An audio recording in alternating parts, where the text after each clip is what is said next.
tarde, companheiros e companheiras.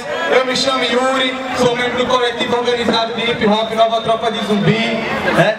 Construímos as SP Colutas. Em primeiro lugar, eu queria mandar uma saudação a todos os companheiros da Santa Lúcia, que ainda continua, a Santa Lúcia ainda continua e ainda resiste aqui na ocupação do prédio. E eu queria também deixar um recado aqui que nesse exato momento está acontecendo uma manifestação na entrada do Benedito Bentes, de frente ao shopping, de um jovem que foi baleado pela polícia militar quando estava jogando bola. Os moradores revoltados fecharam a rua, tocaram fogo em pneus. Está acontecendo nesse exato momento mais uma prova da barbárie que vivemos em Alagoas. Ontem eu estava no Marechal Deodoro, 2 jovens foram assassinados, 2 irmãos.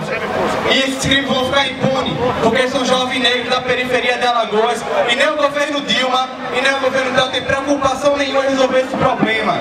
Agora, para pegar 200 milhões emprestados com o Banco Mundial e com o BNDES, o governo do estado, em parceria com o governo federal, move-se para botar mais polícia na rua, para reprimir mais ainda a nossa juventude negra da periferia. Eu queria mandar um recado aqui para os companheiros que falaram aqui, os companheiros da CUT, um recado sincero aos companheiros da CUT e da CTB, que são do PT e do PCdoB, e não adianta esbravejar aqui discurso contra o PMDB, se no ano que vem vai estar puxando voto para eles.